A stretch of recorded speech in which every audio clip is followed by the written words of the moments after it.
BJP ಪ್ರತ್ಯೇಕವಾಗಿ ನಿಂತ್ಕೊಂಡಿದ್ದಂಥ ಸಂದರ್ಭ ಈ ಸಲ ನಮಗೆ ಒಂದು ಅವರು ಸಮಯ ನೋಡಿ ಕುಮಾರಸ್ವಾಮಿ ಅತ್ಯಂತ ಬುದ್ಧಿವಂತರು. ಸೊ ದೇವೇಗೌಡರಾದರೂ ಒಂದಷ್ಟು ಫೈಟ್ ಮಾಡೋಕ್ಕೆ ಹೋಗ್ಬಿಡೋರು, ಇವ್ರು ಫೈಟ್ ಮಾಡೋಕ್ಕಿಲ್ಲ, ಮೆತ್ತಗೆ LJಕ್ಕೆ ಅಲ್ಲಿ ಸೇರ್ಕೊಂಡ್ಬಿಡ್ತಾರೆ. ಕುಮಾರಸ್ವಾಮಿ ಅವರು ಮಾತಿನಲ್ಲಿ ಮಾತ್ರ ಟವಲ್ ಇಟ್ಕೊಂಡು ಕಣ್ಣೀರು ಹಾಕ್ಕೊಂಡು ಎದೆ ಮೇಲೆ ಕೈ ಇಟ್ಕೊಂಡು ಸೊ ನಿಮ್ಮನ್ನೆಲ್ಲನೂ ಹಾಗೆ ಒಂಥರ ಮಂಕ್ ಮಾಡಾಕ್ಬಿಡ್ತಾರೆ.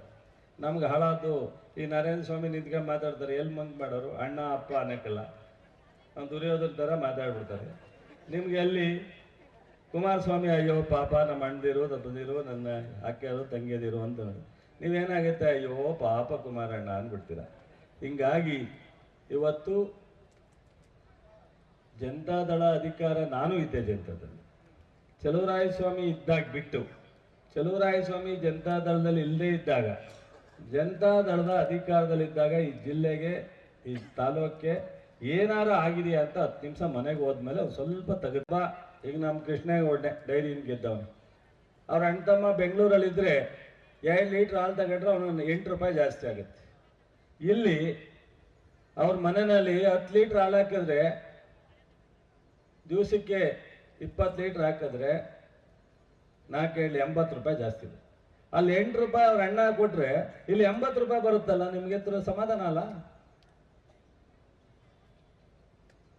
ಈ ಥರದ ಯೋಜನೆಗಳು ಯಾವುದನ್ನು ನಾವು ನಿಲ್ಲಿಸಿಲ್ಲ. ಮಕ್ಕಳಿಗೆ ಕೊಡುವಂಥದ್ದು, ಸೋಷಿಯಲ್ ವೆಲ್ಫೇರಿಗೆ ಕೊಡುವಂಥದ್ದು, ಮೊಟ್ಟೆ 1 ದಿವಸ ಕೊಡ್ತಿದ್ದು 7 ದಿವಸ ಕೊಟ್ಟದ್ದು ಹೇಳಕ್ಕೆ ಹೋದ್ರೆ ನಮಗೇನೆ ಏನಪ್ಪ ನಾವೆಲ್ಲ ಮಾಡ್ತಾ ಇದ್ದೀವ ಚಂದ್ರಣ್ಣ ಅದನ್ನೇ ಕೇಳೋದು, ಇಷ್ಟೊಂದು ನಡೀತಾ ಇದೆಯಾ, ಅದು ಯಾಕೆ ಹೊರಗಡೆ ಹಿಂಗೆಲ್ಲ ಮಾತಾಡ್ತಾರೆ ಅಂತ. ಏನು ದುರಾದೃಷ್ಟ, ನಮಗೆ ಮಾತಾಡಕ್ಕೆ ಬರಲ್ವೋ, ಸುಳ್ಳು ಹೇಳಕ್ಕೆ ಬರಲ್ವೋ, ನಿಮ್ಮನ್ನೆಲ್ಲ ಒಪ್ಸಕ್ಕೆ ಬರಲ್ವೋ ಗೊತ್ತಿಲ್ಲ ನಮಗೆ, ಅಥವಾ ಕುಮಾರಣ್ಣಂಗೆ ಹೇಳಕ್ಕೆ ಬರಲ್ವೋ, ಅಥವಾ ಅಶೋಕ್ ರಂಗೆ ಭೀಮಾ ದುರ್ಯೋಧನ ಥರ ಮಾತಾಡ್ತಾನೆ ಅಶೋಕ್, ಅದೇನು ಮಾತಾಡ್ತಾರೋ ನಮ್ಮ ವಿರೋಧ ಪಕ್ಷ ನಾಯಕರು ಗೊತ್ತಿಲ್ಲ ನಮಗೆ. ಜನ ಯಾತಕ್ಕೆ ಬೆರಗಾಗ್ತೀರಾ, ಯಾತಕ್ಕೆ ನೆಮ್ತೀರಾ ನನಗೇನು ಗೊತ್ತಾಗ್ತಾಯಿಲ್ಲ. 30 ವರ್ಷ ರಾಜಕಾರಣ ಮಾಡಿದ್ದೀನಿ, ನನಗಿನ್ನೂ ಅರ್ಥ ಆಗ್ತಾ ಇಲ್ಲ, ಗೊತ್ತಿಲ್ಲ ನನಗೆ. ನಾವು ಕೊನೆಗೆ ಏನು ಬಂದಿದ್ದೀವಿ ಅಂದ್ರೆ ಆಯ್ತು ಬಿಡಪ್ಪ ನಮ್ಮ ಕೈಲಾದ ಮಾಡಿಬಿಟ್ಟು ನಾವು ನಿರ್ಗಮಿಸೋಣ, ಇನ್ನೇನು ಮಾಡೋಕ್ಕಾಗಲ್ಲ, ಎಷ್ಟು ಹೇಳಿದ್ರು ಅರ್ಥ ಆಗದೆ ಇದ್ಮಕ್ಕೆ ನಾವೇನು ಹೃದಯ ಬಿಚ್ಚಿ ತೋರ್ಸೋಕ್ಕಾಗಲ್ಲ ಅನ್ನೋ ತೀರ್ಮಾನಕ್ಕೆ ಪ್ರಾಮಾಣಿಕವಾಗಿ ಹೇಳ್ತೀನಿ. ರಾಹುಲ್ ಗಾಂಧಿಯವರಾಗಿರ್ಬೋದು, ಪ್ರಿಯಾಂಕ್ ಖರ್ಗೆ ಆಗಿರ್ಬೋದು, ಸಿದ್ದರಾಮಯ್ಯ ಆಗಿರ್ಬೋದು, DK ಶಿವಕುಮಾರ್ ಆಗಿರ್ಬೋದು, ಅವ್ರ 4 ಜನ ನಮ್ಮೆಲ್ಲರ ನೇತೃತ್ವದ ನಾಯಕರಾಗಿದ್ದಾರೆ.